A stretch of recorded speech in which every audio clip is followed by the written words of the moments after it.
Yo, what is happening, everybody? Welcome back to the No Gimmicks podcast here on the DFPN. Thank you guys for tuning in. I know we're a little late. We had some technical issues. Hopefully, we can get through the show tonight. But notwithstanding, we got a good show for you guys tonight. Before we get into that, let's jump into the sponsors. Shout out to Plugs Earbuds. Go to www.gettheplugs.com. Enter in code DFPN10 for a 10% discount. And also shout out to Fiverr. Join the Patreon. If you're following us on Patreon, we're dropping new content. We have some good stuff going on.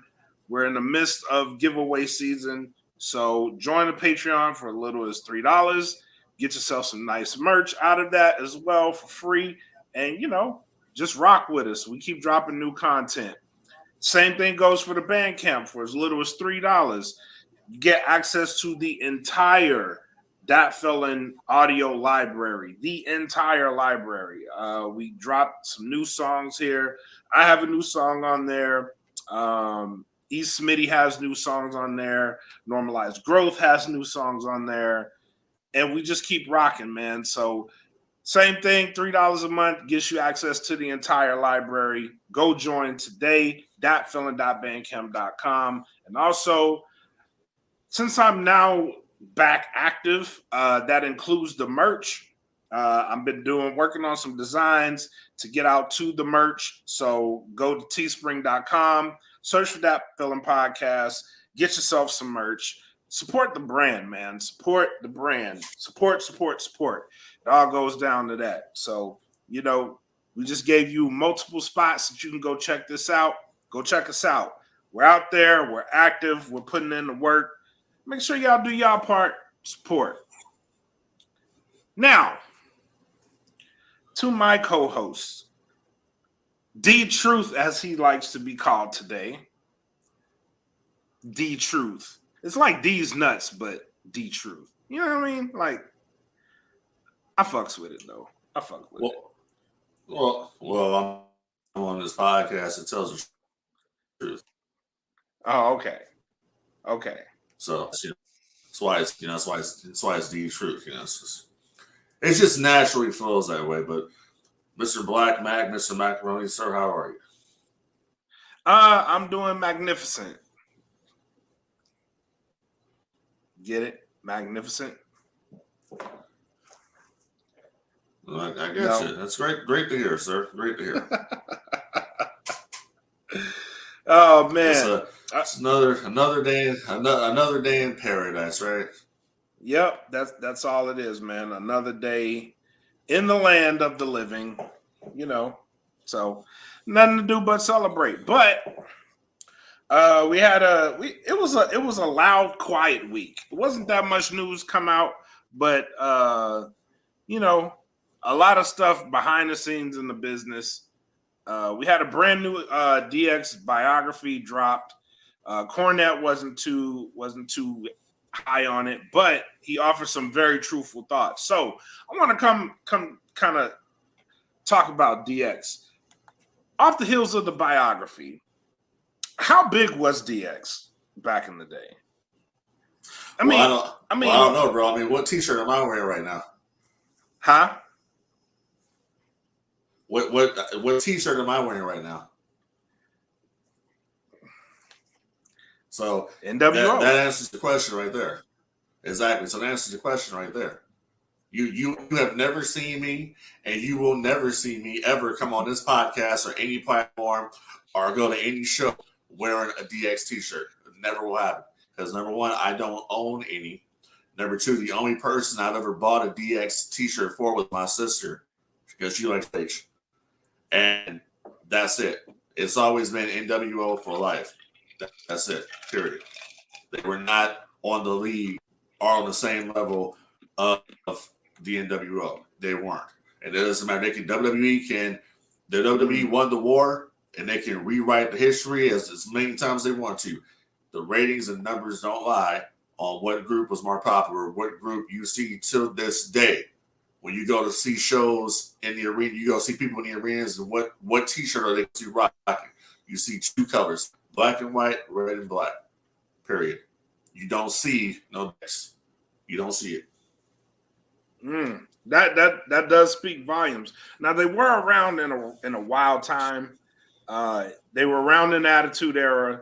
Some of the biggest groups in the Attitude Era. I would argue they were one of the biggest groups in the Attitude Era. They had the Nation of Domination. Like you had so many factions around that time that were big.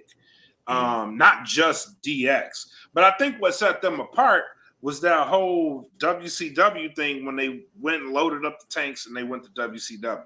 That kind of set them apart from that because it was like, all right, we're going to go declare war on the competition type of thing. And I think fans low-key wanted to see that happen. But WCW didn't open the doors and blah, blah, blah. And, things never really kicked off the way the fans really wanted it. But in the grand scheme of things,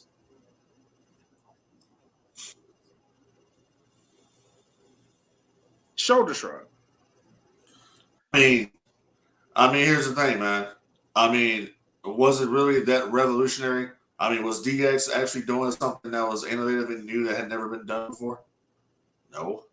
You've had plenty of times where other promotions have shown up to other. It's been done before. It just was never at this level because of the Monday Night War. That's what got it going. That's where people are like, oh shit, these guys actually went down to Norfolk, Virginia, to the Scope, and went down there to WCW TV. And WCW didn't open the door because the arena management and Doug Dillinger, who was head of security, wouldn't let them open the door. Bischoff has stated, and this is where Cornette's wrong. He said that Vince said something in the door, and he says later, Eric supposedly said, Eric did say it. Eric said it would have been cool to open the door because you would have had the DX on Nitro. So he thought it would have been excellent TV if that would have happened. If the WCW would have showed up to the WWF Raw show, Vince McMahon probably would have opened the door. Because you know why? They both were smart. It's good at compelling TV. You would have DX there. And it would have been no fight because all these guys were friends. It would have just been, what else would happen? You would have DX in there, and you would have Nash on him, and all you would have probably saw was them doing Too Sweet and all that shit. You would have had DX and NWO and the WCW out there at the same time. That's what would have happened. I agree. That would have been great TV. But people didn't see it. People didn't see it that way. People didn't see it. I agree. They're just like, oh, we can't let them DS guys out there. We can't let them in. Don't open that door. They're killing out there. I see that. I see that Mr. Booty out there. Don't open that door. What's that guy's name? Road Diggity Dog. Don't open the door. Right. But and yeah, history gets rewritten a lot. So in the grand scheme of things, DX to me wasn't even the top faction. To me, it was Nation of Domination, and then DX, and then maybe the Ministry. And I would argue the Ministry was probably better than DX. I gotta disagree. With you. Wholeheartedly disagree with you.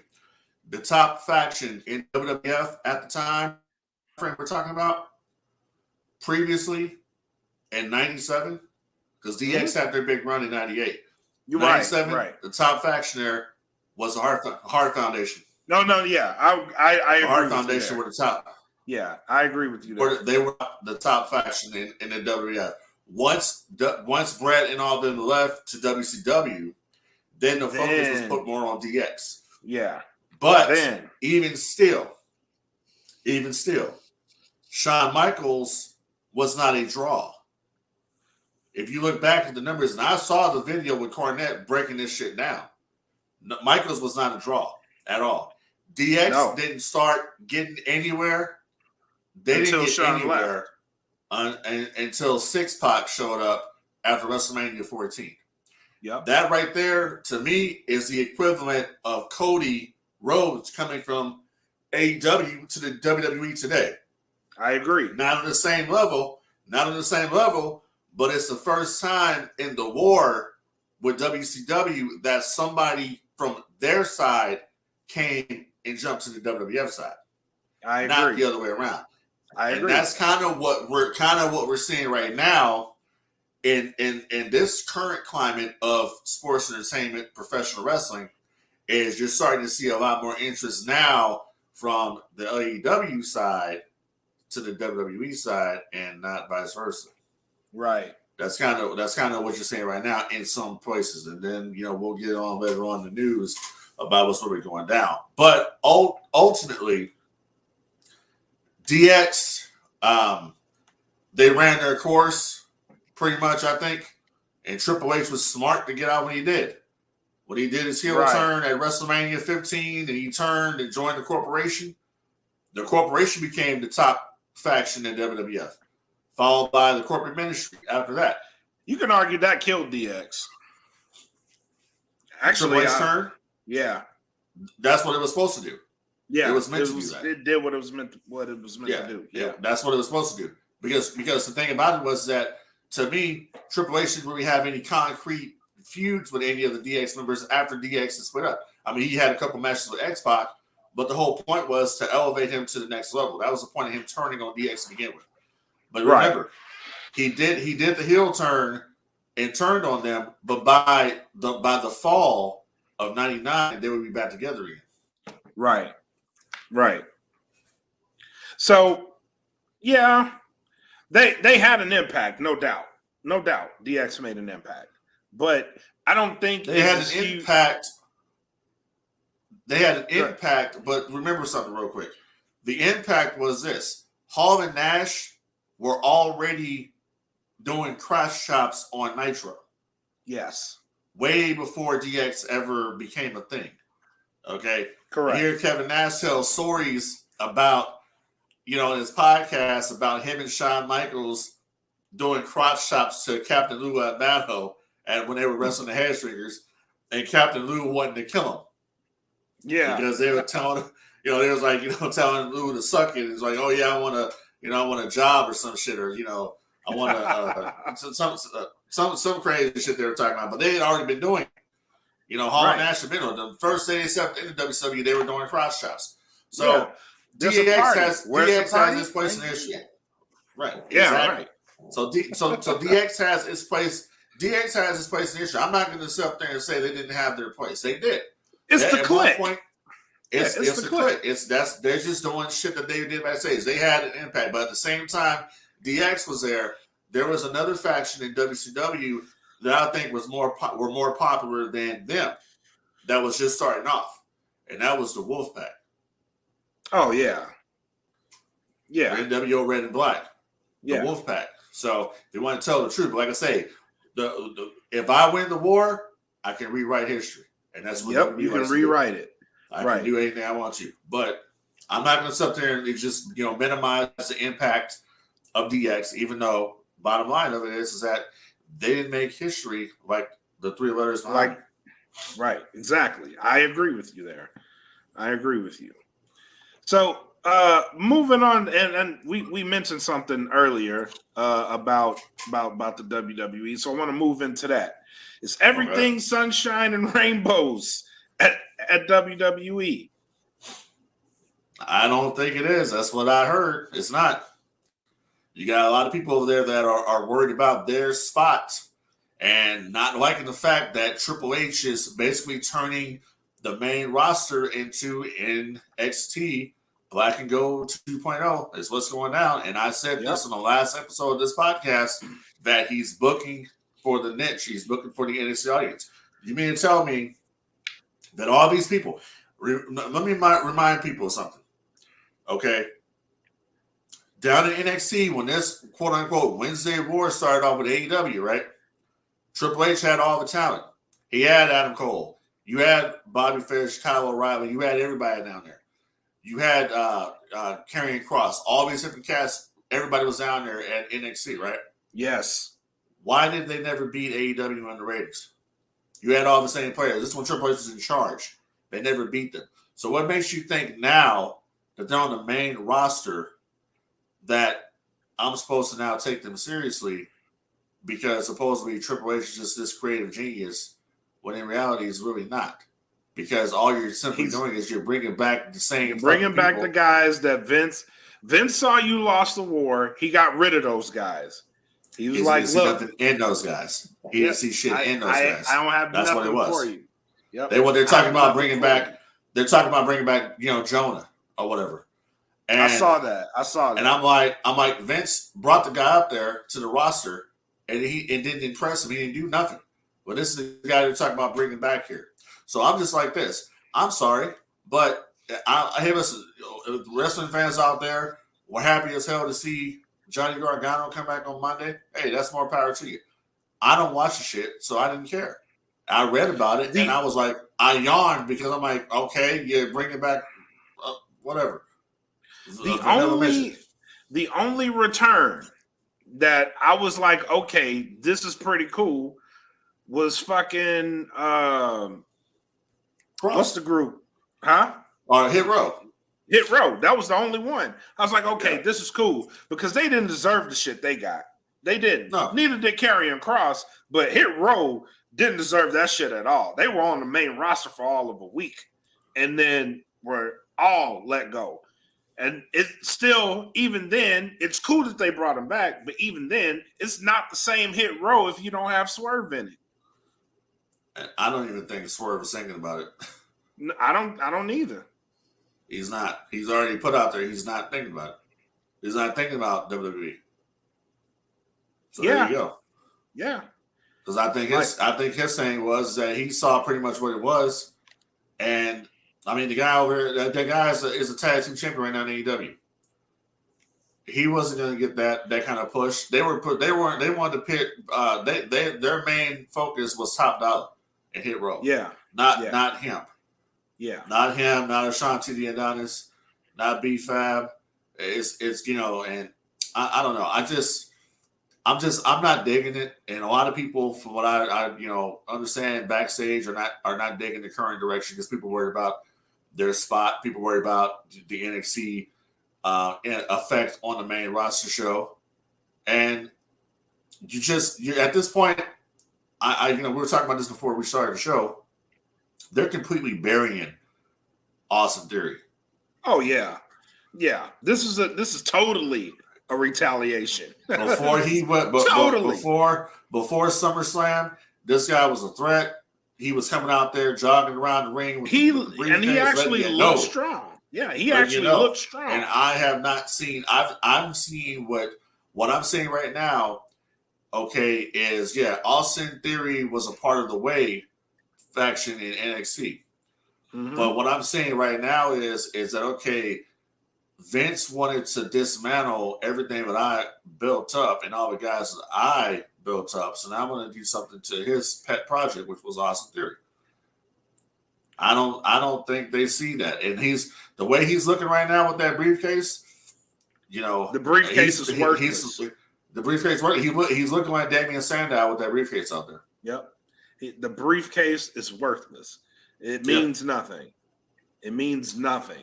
And I hope that's not the case. I hope they don't blow it. And I hope that, he does eventually cash in. Maybe he'll cash in at the stadium show they're about to do. Clash of the Castle. Maybe he'll cash in there or something. Or maybe he won't have a successful maybe he won't have a successful cash in at all. Maybe he won't. But it's clear that with the regime change, Austin Theory is getting pushed to the bottom of the deck. That's what it looks like to me.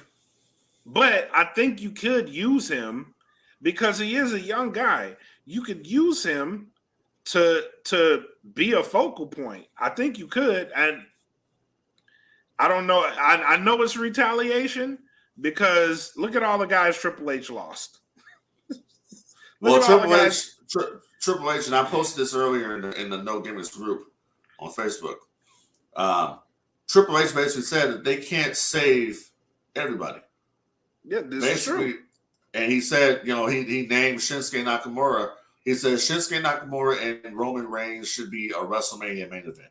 Unfortunately, it's not going to happen because the booking the last 5 years has been the booking has done damage, and the fans won't take Nakamura seriously. You know what my opinion of it is that Nakamura, honestly, would be having two options.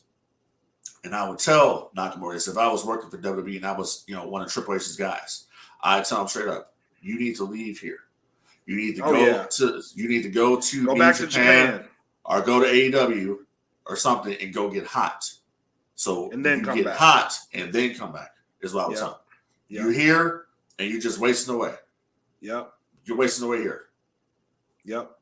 And that's just about I wouldn't tell him to go to AEW. I'd tell him to go back to Japan. Go back home. Well, if he likes the United States, if he likes living here, I would say go AEW. Yeah. Because Tony Khan's going to pay the money, and then at the same time, he don't have to have that rigorous schedule. I mean, the dude's in his 40s. So he don't have to have that rigorous, strong style schedule that New Japan has. He can stay here, get paid a good amount of money and work less. Yeah, that's true. So I would say go to AEW. That's true. And the same thing with AEW. People we're talking about the problems with AEW. Here's the thing. And I said this a while ago, and I don't understand why people don't understand the logic in this. When you have this many people on a roster, okay, yeah, true. You can't put everybody on TV. I understand that. But you're wasting time. Your secondary show, Rampage, should be doing blockbuster numbers. And the reason why is because, WWF used to have this little show back in the day. I don't know if anybody ever heard of it. It's called Saturday Night's Main Event, where they would have this show come on like 11 o'clock on ABC on a fucking Saturday. And that was like, people thought it was a death spot and shit. But guess what they did? The shit did numbers. You know why? Because you had Hulk Hogan on the show. You had Macho Man on the show. You had the Hart Foundation on the show. You had Hogan versus Andre. What was it, on a Friday night? It was called the Main Event. Okay? The biggest TV rating ever in professional wrestling has never been broken to this day. You have that going. So how do you make Rampage mean something, right? You take the top stars from Dynamite and you put them on the fucking show. And stop putting them in the ring against people that nobody gives a damn about. Give me a reason to watch the show. Because right now, Rampage, I used to come in and say, oh, Rampage is like Thunder. No, Rampage is not like WCW Thunder. Because at least WCW Thunder, you would see Hogan on Thunder. You see Macho Man on Thunder. You see Sting on Thunder, Luger, Nash, Hall. The list goes on and on. You're putting Jabroni A versus Jabroni B on Rampage, and that's why your ass is getting 400,000 views. Period. I agree with that. And they've only done it a handful of times. Like these big shows they do, like when they go back to Arthur Ashe, I'm pretty sure that's going to be a live Rampage. And I'm pretty sure they're going to put shit behind it. But you need to do this consistently, very consistently. And speaking of AEW, let's transition into this shit because now I'm worked up. Dynamite. What was that? What was that? Now, don't get me wrong. The first hour of Dynamite, phenomenal. It was phenomenal. It was great. They had storylines. They had great wrestling. They had stuff queued in. What I didn't see was them building up to the main event, which I thought was going to be Jon Moxley versus CM Punk, because we've been hyping this. Good night. We've been hyping this the entire time. So last week you surprised us with, okay, they're going to go on this week. Okay. A little bit of what the fuck there, but not too much to be alarmed. Then this week, all right, it's here. We're gonna get the main event of All Out tonight. That was the main event of All Out. Not only did it not go on last, you opened up hour 2 with Rampage. I'm sorry, with Jon Moxley versus CM Punk. That's what you opened up hour 2 with. Immediately, I scratched my head. Why is this match? I said this out loud. Why is this match going on right now? For what reason is this match going on? Hour 2 starting off, and it's not the main event. Now, I'm no wrestling psychologist. I'm not. I don't pretend to be. I don't. But I do know this. That match is money. That match is all the way money. So much so that I would have bought the pay-per-view to watch that match because it's that big of a match. So you mean to tell me you cut this match, the main event of All Out, you bring it to Dynamite. I get it for free. I'm not tripping. But it's not even the main event of Dynamite. Why? And then you give us a 3-minute and 1 second match with CM Punk and Jon Moxley, and it's a squash. It's a squash match. Jon Moxley is now the AEW World Champion. Congratulations to him. Undisputed. It's just setting it up for CM Punk to get the belt back at All Out. Why would you do that? Because I think at All Out, CM Punk is going to finally turn heel. You think he's going to turn heel? I think that's what's going to be able to. It's either that. I'm going to tell you right there. It's either that's going to happen, or at All Out, we're going to see the return of MJF. I'm hoping it's the latter, because if it's the former, then I'm going to be extremely disappointed. And you're going to have CM Punk. You're going to have CM Punk versus Jon Moxley at All Out. That match is, as far as what I read today, that match is still penciled in as the main event for All Out. That is enormously stupid. Unless I get a payoff. Not for the story that they're trying to tell. What story are they trying to tell? Let me put it to you like this. So, who's to say? And this is just, I'm just hypothetically speaking of this. Who's to say that everybody didn't get worked with this Hangman CM Punk situation? Let's just say that we hadn't even talked about that. Who's saying? Let's just say that everybody. Let's just say that they were in cahoots about this, just to get everybody talking, sheets talking. Let's just say that the only way this actually would work is for CM Punk to be a heel and then have a blood feud with Hangman. Because when it comes down to it, CM Punk made himself look like the heel on what he did. And that's the talk of the town. People are talking about Punk is this and Punk is that. So Punk is getting the kind of reaction that a person of his stature would get if they're going to turn. He did what he did. So I'm thinking that Punk is going to turn heel. I think it's some kind of shit finish is going to be at All Out, and I would think that I would, would be a shocker. Would be, and I'm just pointing this out. Not saying it's going to happen, but I would think the way to get this thing really over. Shit, I don't know the relationship they have right now. They probably don't have any relationship, but I would have Coke and Manning be the one to help Punk get the belt in Chicago. People think, oh, these motherfuckers hate each other, this and that, and they go out there and we got all you bastards. Especially you, Hangman. I like the idea. That would be a shocker because Hangman comes out there and sees Cabana with Punk and all this bullshit that's been going on, but yet instead next to you just a world champion. Like I'm up here defending you and you swerve me. I like the idea. Here's swerve. Here's the problem with that idea. Because of what happened Wednesday, I don't fucking want to watch All Out. I don't want to watch it. Because I'm turned off by the idea that you would take this big match from All Out, and this is what I get on Dynamite. I'm not excited. They're not doing anything differently that the organizations have done before. I'm gonna bring out 2 examples. Okay, you had some. It was August of 1997. WCW Nitro World Heavyweight Championship. Hollywood Hogan versus Lex Luger. Lex Luger beats Hollywood. The following at the pay-per-view Saturday, Road Wild, he gets the belt back. WCW Nitro, once again, July 7th or July 8th, 1998, or July 6th, 1984. Hollywood Hogan versus Goldberg. Goldberg gets the win, wins the belt.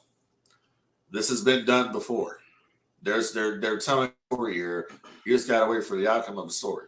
But they're telling a story because they're telling a story of Punk foot and the way he looked back when Moxley was holding up the belts. They're telling a story. You just gotta wait for the story to pan out. It's called storytelling. That's all they're doing. I would have waited for them. I would have had it in the main event segment. Is what I would have done. I would have done I think that. they knew that they were going to do that, and that's why I think they knew they were going to do that. That's why they put it out early. I would have done it for the main event. I would have had the main event segment be that. But I think what Tony Khan didn't want to have happen was people say, "Well, shit, man, look at that shit main event they just put on there." I think that was the whole point. But the show would have been the show would have ended terribly if it had just been another promo that ends the show. Remember how many times we would watch Raw and Raw would end with a promo? Yep. Instead of a match. Yeah. So all I'm saying at this point is that I understand people are kind of upset about the situation, but they're telling a story here. You got to wait for the story to plan out. That's all it is. It's a story. It's nothing in the world. It's a story. And besides, I will kind of say here that the All Out card is actually looking kind of good. It is looking good. It's a story there. It's a story they're telling here, and I think the story they're telling is that Punk is going to turn heel. He's going to swerve everybody. I'm telling you, that's what's going to go down. You can't turn Moxley. I think Moxley is actually more. I think Moxley's more popular. To be honest, yeah, I agree. I agree with that. All right, I'll reserve my anger. I'll give it a chance, but I was not happy. All right. The piss off part of this. Think about this. Think about this piss off part.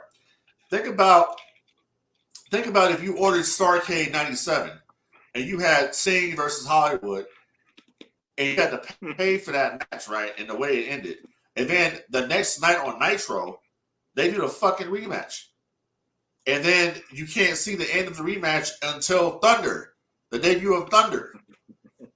That's what would piss me off. That's what would make me fucking go crazy. Like, what the fuck are they doing? That right there. That would make me upset. You talked me off the ledge because I was furious. I was like, what is this? What are they doing? They're just telling a story. That's all it is. All right. Okay. Just like Kingston versus Gara. That situation. All right. Look, I want to see a blood feud now between you two. That's what I want to see. Yes. All right. You know, I'll hang on. Is Daniel Garcia? Is Daniel Garcia a sports entertainer or is he a wrestler?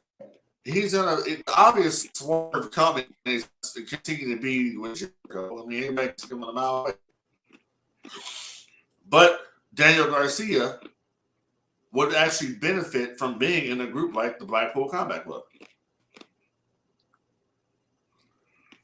He's not. He don't have the. He does not have the charisma or the mic skills to be the Jericho Appreciation Society. He don't have it. He don't have. He's missing it. I would argue that he's gotten way better on the microphone. He's gotten leaps and bounds better on the microphone since he's been with Jericho.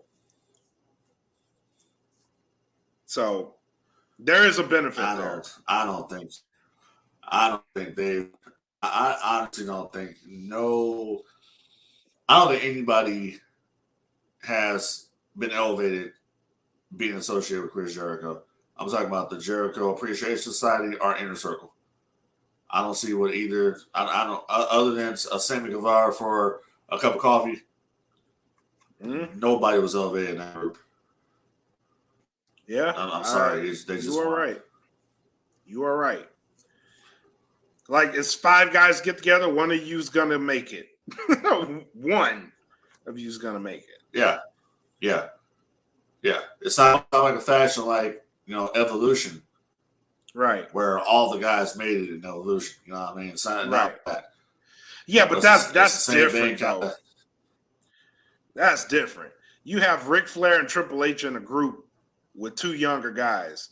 Like, of course they're going to get better. Of course they will. You have no option. Yeah. But you Jericho who's done it all. He's got a name. Probably one of the biggest stars in AEW. Yeah, I would agree with that. Name. Yeah. But he also has Jake Hager in there. Oh, yeah, well, that's his boy. But I'll ask you, where was Powerhouse Hobbs out on the show this week? Was he on? Not on it. Okay. Was Ricky Starks on the show? Yes. He followed Moxley and Punk. Okay. So, yeah, Ricky Starks out there. He's probably getting a really good babyface reaction now. Yeah, he is. But he actually is. The problem is that where's his fucking opponent, his feud? Where is Powerhouse? On Elevation? You see what I'm saying? Yeah, I see what you're saying. Where's Jay? Where's Jay though? Not on the show. Where's Andrade? Not on the show.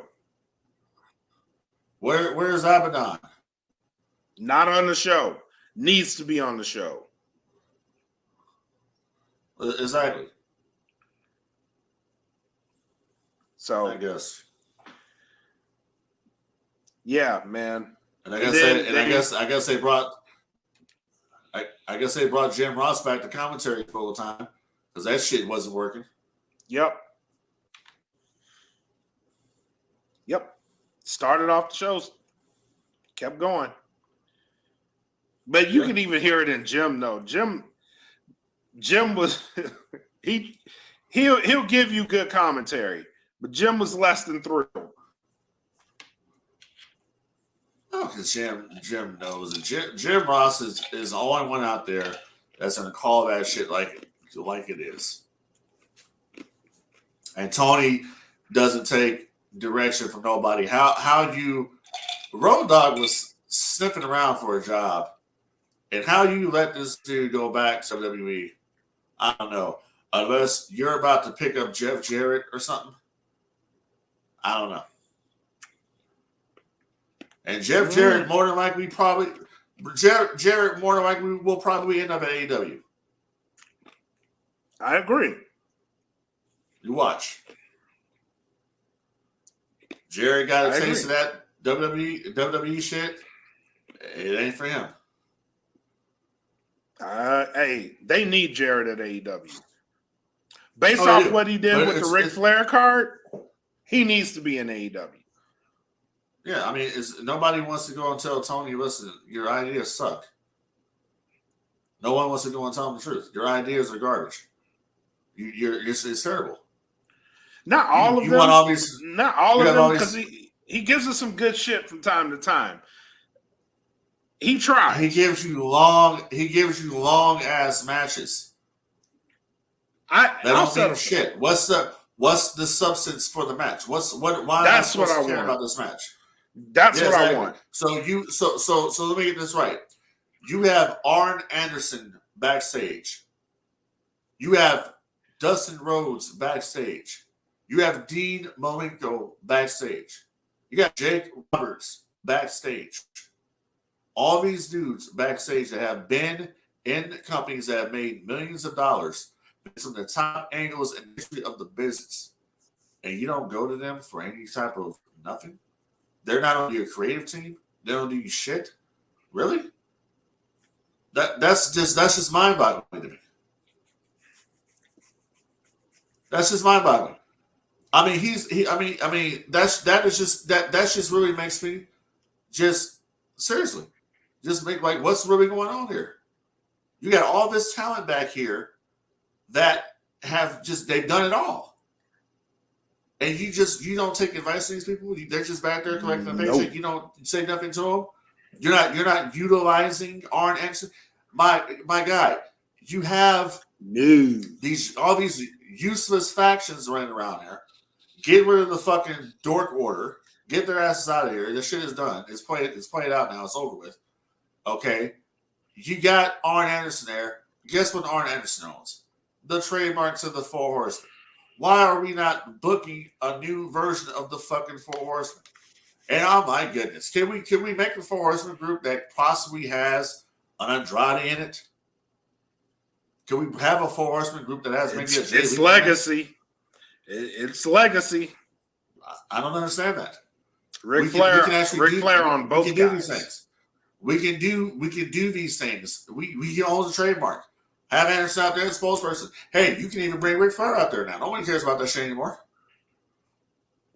They've moved on to Vince. Yep. And why are the Briscoes not on AEW television? What's up with that? I mean, how many times must one apologize for things they've done in the past or said? Why is Brian Cage not being put on the show? Why is Wardlow not being the monster he was? A monster. Well, how much momentum has he lost? He's lost so much. Fumble. People can talk shit. People can talk shit all they want to about WCW and how they handle Goldberg. Wardlow is the biggest flop, and it's not even his fault. It's the biggest flop I've seen. His heat was gone after he beat MJF. That shit was over. That was dumb. I was like, you know what? Wardlow is going to be the next Batista. He's the next Batista. I just said, change that dude's music, give him some fucking pyrotechnics. He's going to be the monster. He's a monster. You cooled him off because we have got to feature a bunch of bullshit that we don't fucking need. That's the show. It's like I can imagine going to an AEW production meeting, and they're saying, "Okay, what's the show tonight here?" Well, we're gonna put Evil Uno versus who else we got here? Get the fuck out! Get the fuck out! That's what we're gonna do. Get out of the meeting. Get out of the meeting. Well, I was telling you my ideas. There's no reason to get upset about it. Security. No, we don't need security. Need security. I have a great idea. Oh, well, can't do that anymore because you had something there with Luchasaurus as a monster heel as a bodyguard for Christian, but you fucked that up too. Here's an idea. Let's build up heel Luchasaurus and have him collide with fucking Wardlow. Shit wrote itself. It wrote itself. Right. Or how about we build up heel powerhouse. Build him up. And let him take on Wardlow. That's another flop.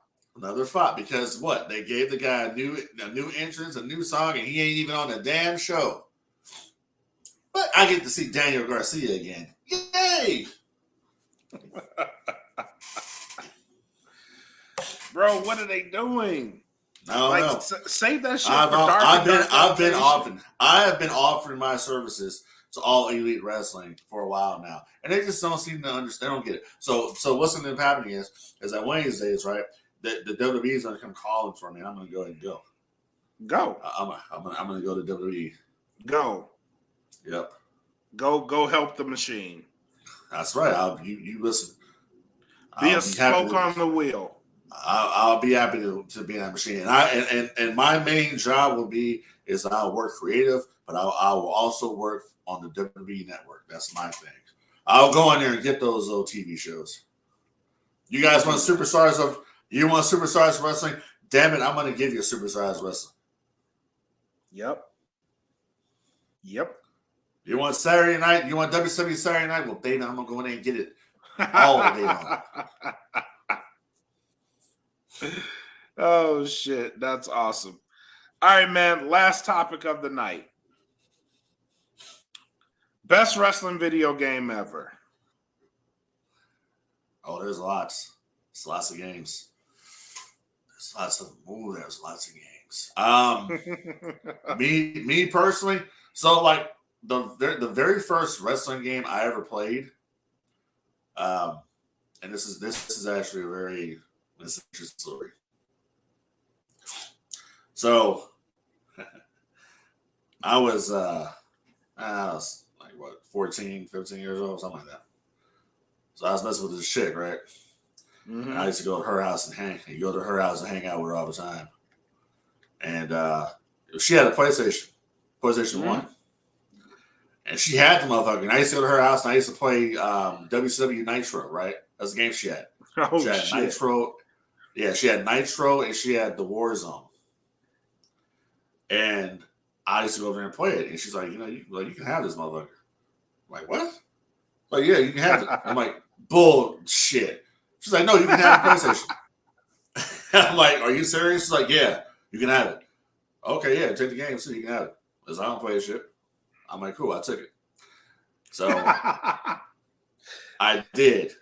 And I was like, myself, like, man, your daddy gonna be calling with this motherfucker. So I was waiting for it, but it never happened. So Nitro was cool. Very repetitive. Very cool. repetitive. The Warzone has some funny ass promos on there. Yes, it did. Ahmed Johnson, for instance, he stands out. If anybody out there's listening, just go on YouTube and look for Warzone promos on there. First ball. Yeah. Birds will fall, shit like that. So that was for good games. But honestly, WCW NWO Revenge for N64 was a good game, followed by, I would say, WrestleMania 2000 was a good game as well. But for me, yeah, the Monster game, that was like the best game of all time. Fucking No Mercy, dude. N64. Okay. I'm going to give you a throwback. All right. I'm going to give you a throwback. It's one of my favorite, not wrestling games, but video games ever, because it was the first wrestling game I played. There was a game on Nintendo called Pro Wrestling. That's it. It was just called Pro Wrestling. And the character that everybody played with was a character named Starman. And Starman was the shit. Starman was the shit. And like 8-bit video graphics, this motherfucker was doing Hurricane Ranas, and it was amazing to me. That's one of my favorites. But to me, the best wrestling video game was probably WWE 2K14. Either that or No Mercy. No Mercy holds a place in my heart. But I did love Warzone too. The finishing moves were hard as fuck to do, but if you nailed the finishing move in Warzone, it was a finishing move. You was getting the 3 count. 2K13, I think it was a good game as well. That whole storyline was built around the Attitude Era, which they did a great job with that. They reenacted like everything on there. The Montreal Screwjob was on there. They did a lot of cool stuff. So that was a cool game. SmackDown, Here Comes the Pain. Here Comes the Pain. Yeah, that was a good one. And then SmackDown, I think it was, what was it? SmackDown, was it Just Bring It or Know Your Role or something like that? Just Bring It. Whichever one featured the NWO. I'm not sure. It was just 2002. Okay, Just Bring It. Yeah. That's the one. That one. That was cool. The graphics on there were unbelievable for the time. I had a lot of fun playing that game. I used to play that game over and over and over again. Day of Reckoning 2 was a good game. That was on the GameCube. I would agree with you. That was a good game. Raw 2 on the Xbox was good. I did not like that game. I did not. You like Raw 2? No, Raw 2 I fucking hated it. Raw 2 was an upgrade from Raw 1. I'll put it like that. Yeah, I just thought it played like Raw 1, and I hated Raw 1 because of how it played. I hated it. WrestleMania, WrestleMania 19 was a good one. WrestleMania 21 was a good game. Yeah. What was it? The original SmackDown. Showdown was good. The original SmackDown. Showdown versus Wrestling. Yeah. The original SmackDown, I thought it was good because at that time, like, we hadn't seen entrances the way SmackDown did it. And, like, you could create... SmackDown. Yeah, the graphics were terrible. But I just thought the entrances... it was just a fucking... all it was a screen. Yeah, that's it.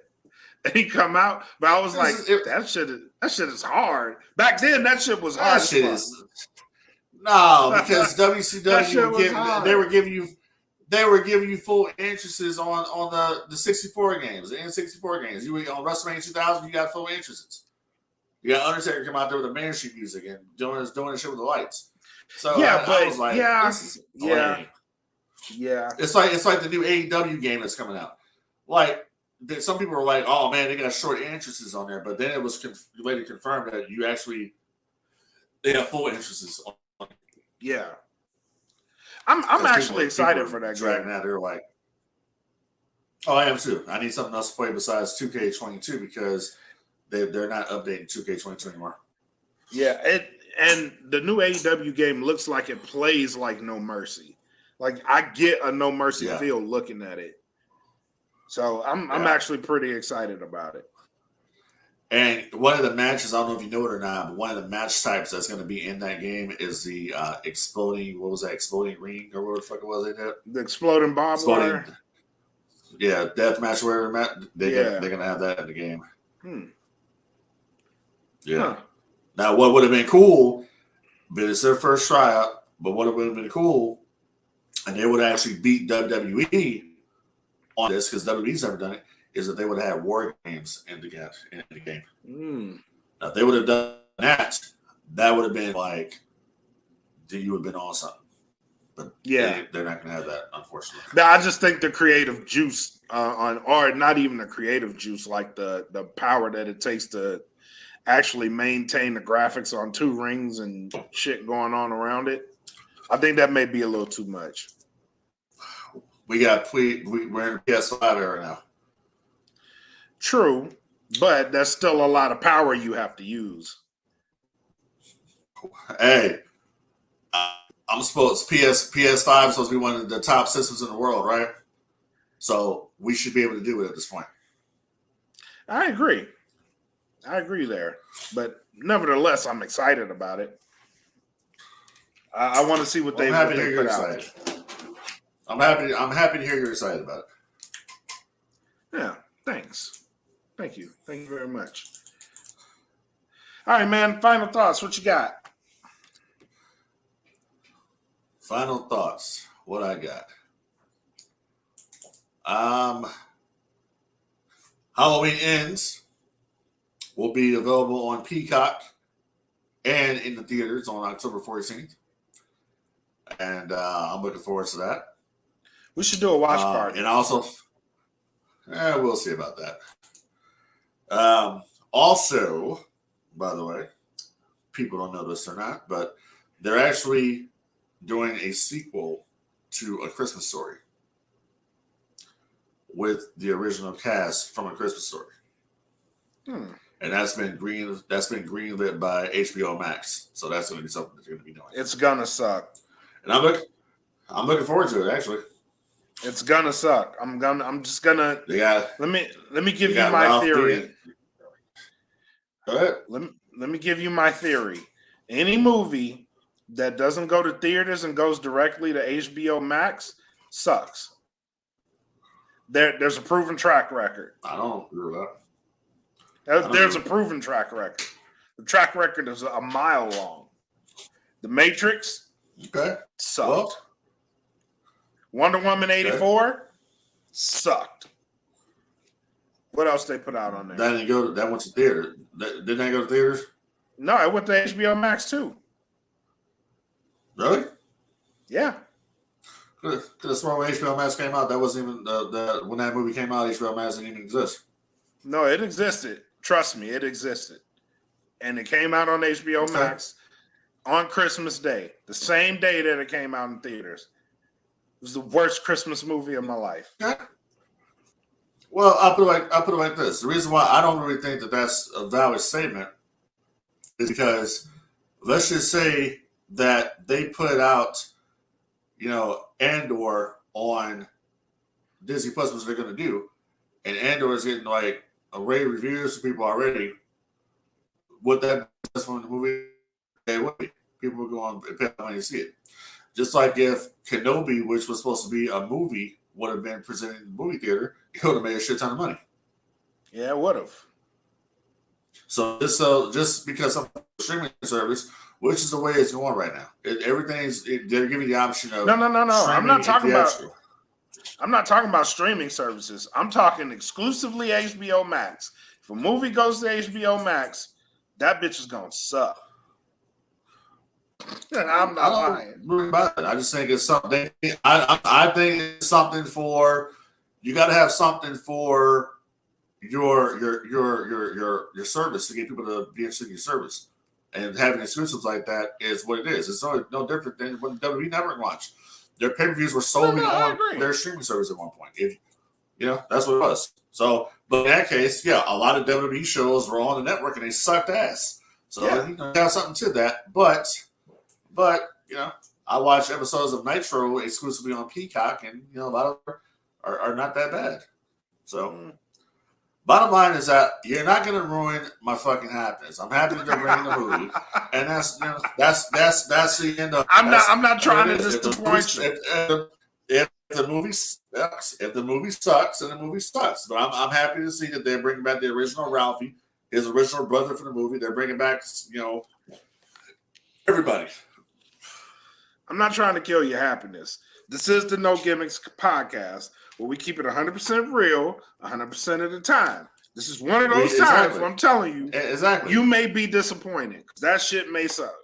I'm not going to be disappointed in anything, sir. Okay. If it sucks, I will come up here and say, that Christmas Story really sucked ass. I'll come up here and say it. All right. But I don't think that's going to be the case. I think that they tell the story is true to the story. No problem with that. Okay. Well, I hope you enjoy it. But nonetheless, it'll be fantastic whenever it comes out. It's coming out in November. All right. Cool. So it'll be fantastic. Other than that, I got nothing else. Nothing else to say. It's been cool coming up back here and doing the No Gimmicks podcast like on DFPN and people out there. Hey, make sure that you're, going on that Patreon and subscribing to the Patreon and checking out the different content that we have up there. We got a lot of crazy ideas, but we need to get the numbers up so we can do those crazy ideas. Yes. So, we provide here. We provide, I say, a pretty good, show for free. Imagine what you pay for. Imagine how rowdy that would be. Pay us money. You may get a great show. Yes. But yeah. Paying us or not, you're still getting a great show. But still getting a great show. If you wanna, turn the volume up when you pay us. You want to turn the dial up a little bit and see what it is and really get on some stuff. Then go to that Patreon up there for as little as $3. Okay. $3, you can get some exclusives up here. Because I got a lot of shit to say, and guess what? It ain't gonna be on here. Pay me. It ain't gonna be nowhere. It ain't gonna be nowhere in public. But yeah, man. Other than that, we have the Normalized Growth podcast coming tomorrow. For those listening, just stay locked in, and you'll get the Normalized Growth right after this episode. So stay locked in. Hey man, you see my Vader? See my Darth Vader? I see it. Yeah, that's right. We still got to do a Patreon episode on Star Wars. Oh, got my Reva too. We still got to do a Patreon episode on Star Wars. We sure do. Keep that in mind. Snap! Oh, snap! Got my Obi-Wan too. What you want, a cookie? I got action figures.